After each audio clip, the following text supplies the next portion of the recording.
నమస్కారం. ఎలాంటి ఆలస్యం లేకుండా నేరుగా ఈనాటి మన విశ్లేషణలోకి వెళ్ళిపోదాం. శ్రీమద్దేవి భాగవతంలోని 31వ కథ నిజంగా ఒక అద్భుతమని చెప్పాలి.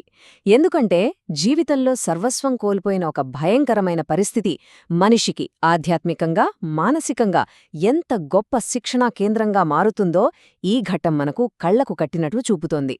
ఇక్కడ మనం ఒక ముఖ్యమైన విషయం ఆలోచించాలి. రాజ్యాన్ని కోల్పోవడమనేది కేవలం ఒక విషాదకరమైన ఓటమా, లేక జీవితంలో ఎదురయ్యే అత్యంత గొప్ప పరీక్ష? సర్వస్వం కోల్పోవడమంటే ఏమిటి అనే దానిపై మనకున్న ఆలోచనా విధానాన్ని ఇది పూర్తిగా మార్చేస్తుంది కదూ. మాయాజూదం తరువాత పాండవుల జీవితం ఎంతలా తలకిందులైందో ఒక్కసారి ఊహించుకోండి. ఒక క్షణం ముందు వరకు అపారమైన సంపద, సామ్రాజ్యం, అత్యున్నత గౌరవంతో ఒక రాజభోగం. మరుసటి క్షణంలోనేమో 12 సంవత్సరాల కఠినమైన అరణ్యవాసం, దానికి తోడు 1 సంవత్సరం అజ్ఞాతవాసమనే కఠినమైన శిక్ష. ఒకే ఒక్క రోజులో మహారాజులు కాస్త అడవుల్లో తిరిగే సామాన్యులుగా మారిపోవడమనేది నిజంగా జీర్ణించుకోలేని ఒక తీవ్రమైన వ్యత్యాసం. సాధారణంగా అలాంటి పరిస్థితి ఎదురైతే ఎవ్వరికైనా కోపం కట్టలుదెంచుకుంటుంది, అవునా? కాని ఇక్కడే ధర్మరాజు మనందరికీ ఒక గొప్ప పాఠం నేర్పుతాడు. తమకు జరిగిన ఘోరమైన అన్యాయాన్ని చూసి కోపంతో రగిలిపోకుండా ఆ చేదు శిక్షను అపారమైన ఆత్మనియంత్రణతో స్వీకరించాడు. మనసులో ఎంత ఆవేదన ఉన్నా సరే కోపం కంటే ధర్మాన్నే ఎంచుకున్నాడు. చూశారా, అదే ఆయన మహాత్మ్యం. ఆ వీడ్కోలు క్షణాలు ఎంత హృదయవిదారకంగా ఉంటాయో మనం అర్థం చేసుకోవచ్చు.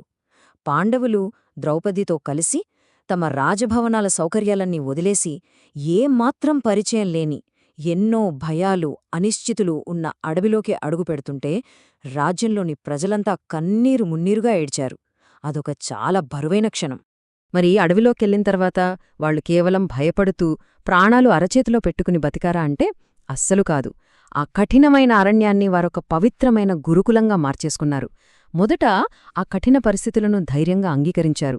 ఆ తర్వాత ఎంతోమంది మహర్షుల సాంగత్యాన్ని వెతుక్కున్నారు. వారి ద్వారా అపారమైన ఆధ్యాత్మిక జ్ఞానాన్ని, ధైర్యాన్ని పొందారు.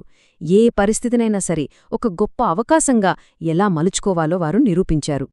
అయితే ఇక్కడే ఒక ఆసక్తికరమైన సంఘటన జరిగింది. అడవిలో ఉన్నప్పుడు ద్రౌపదిని ఒక విషయం బాగా వేధించింది.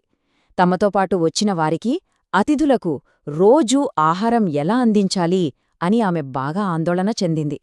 అప్పుడు యుధిష్ఠిరుడు చేసిన ప్రార్థనలకు మెచ్చి సాక్షాత్తు ఆ సూర్యభగవానుడే ఒక అద్భుతమైన వరాన్ని ప్రసాదించాడు. అదే అక్షయపాత్ర. ద్రౌపది భోజనం చేసేంతవరకు ఎంతమంది అతిథులొచ్చినా ఈ పాత్ర అంతులేని ఆహారాన్ని అందిస్తుంది. దేవునిపై స్వచ్ఛమైన విశ్వాసం ఉంచితే ఆ దైవమే మనల్ని ఎలా కాపాడుతుందో చెప్పడానికి ఇదొక అద్భుతమైన ఉదాహరణ. సరే, అక్షయపాత్రతో ఆహారం సమస్య అయితే తీరిపోయింది. కాని అడవిలో అడుగడుగునా పొంచి ఉండే క్రూర జంతువులు, రాక్షసుల నుండి రక్షణెలా? అక్కడే మన భీముడు ఒక కంచుకోటలా నిలబడ్డాడు.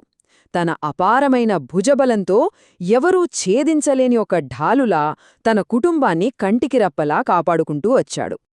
భీముడో అలా రక్షణ కల్పిస్తుంటే సరిగ్గా అదే సమయంలో అర్జునుడు భవిష్యత్తు గురించి ఆలోచించడం మొదలుపెట్టాడు. ఈ ఒంటరితనాన్ని, ఈ కష్టకాలాన్ని ఏమాత్రం వృధా చెయ్యలేదు. రాబోయే మహాసంగ్రామంలో గెలవాలంటే సాధారణ ఆయుధాలు సరిపోవని గ్రహించి సాక్షాత్తు ఆ దేవతల నుండే దివ్యాస్త్రాలను పొందడం కోసం అత్యంత కఠోరమైన తపస్సుకు పూనుకున్నాడు. భవిష్యత్తు కోసం ఆయన చేసిన ఆ సన్నాహాలు నిజంగా అమోఘం. ఇక ద్రౌపది విషయానికి వస్తే కురుసభలో ఆమెదుర్కొన్న ఆ ఘోర అవమానం ఎవరైనా మర్చిపోగలరా? ఆ అవమానపు గాయాలను మనసులోనే మోస్తూ కూడా ఆమె ఒక నిశ్శబ్దమైన సంకల్పంతో నిలబడింది. తన బాధనంతా దిగమింగుకుని పాండవులమీద ఉన్న అచంచలమైన నమ్మకంతో ఆ కష్టకాలంలో కుటుంబమంతా ఒక్క తాటిపై ఉండేలా ఒక బలమైన పునాదిలా నిలబడింది. ఈ మొత్తం ప్రయాణం ఎలా సాగిందో మనమొకసారి విశ్లేషిస్తే, మొదటి సంవత్సరంలో అంతా కోల్పోయి ఆ కఠిన వాతావరణానికి అలవాటు పడ్డారు. 6వ సంవత్సరం వచ్చేసరికి వారిలో సహనం, ఆధ్యాత్మిక శక్తి మరింత బలపడ్డాయి. ఇక 12వ సంవత్సరం నాటికి తమ ముందుండ లక్ష్యం కోసం శారీరకంగా, మానసికంగా వజ్రంలా తయారయ్యారు. దీనిబట్టి మనకు అర్థమయ్యేదేమిటంటే ఈ అరణ్యవాసం అనేది ఏదో ఒక శిక్ష కాదు, రాబోయే మహాభారత యుద్ధం కోసం ప్రకృతి వాళ్లను తీర్చిదిద్దిన ఒక అద్భుతమైన శిక్షణాకాలం. ఇక్కడే మనం కొంచెం లోతుగా ఆలోచించాలి. అసలు ఈ 12 కష్టాల వెనుక దాగి ఉన్న నిజమైన సత్యాలేమిటి? మన ప్రాచీన గ్రంథాలు కేవలం కథలు చెప్పి వదిలేయవు సుమా. ఈనాటి మన ఆధునిక జీవితంలో మనం ఎదుర్కొనే ఎన్నో కష్టాలకు, సవాళ్లకు పరిష్కారాలు చూపే ఒక గొప్ప మార్గదర్శకత్వాన్ని అవి మనకందిస్తాయి. ఆ మార్గదర్శకత్వం అంతా ఒక 6 అద్భుతమైన పాఠాల్లో దాగి ఉంది. అవేంటంటే 1. కష్టం మనిషిని ఉప్పులా బలంగా మారుస్తుంది. 2. యుధిష్ఠిరునిలా ఎంతటి పరిస్థితుల్లోనూ సహనం కోల్పోకుండా ఉంటే చివరికి ఆ సహనమే మనకు విజయాన్ని తెచ్చిపెడుతుంది. 3. చీకటి సమయాల్లోనే అంటే కష్టాల్లోనే నిజమైన స్నేహం, కుటుంబ బంధం విలువ తెలుస్తుంది. 4. జ్ఞానమనేది ఎక్కడైనా సరే లభిస్తుంది, దానికి గురుకులం వెళ్లాల్సిన పనేలేదు. 5. దైవం మీద ఉంచే అపారమైన విశ్వాసమే మనకు రక్షణ కవచం.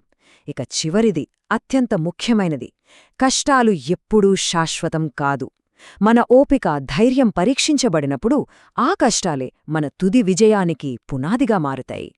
12 ఈ సుదీర్ఘమైన కాలాన్ని ఒకసారి ఊహించుకోండి. 12 ఏళ్లపాటు కఠినమైన అరణ్యవాసమంటే మాటలా?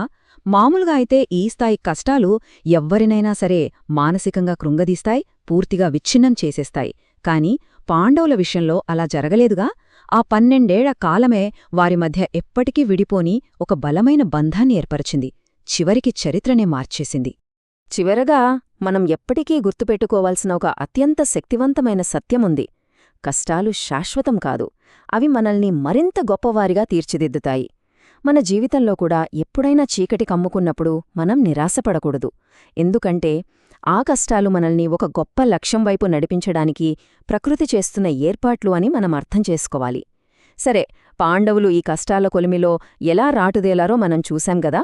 మరి ఆ తర్వాత అర్జునుడు తన కఠోర తపస్సుతో శివుడిని మెప్పించి ఎలాంటి అద్భుతమైన ఊహకందని శక్తులని పొందుతాడో తెలుసుకోవాలనుంది కదూ. ఆ ఆసక్తికరమైన ఘట్టాన్ని మన తదుపరి విశ్లేషణలో తప్పకుండా చూద్దాం.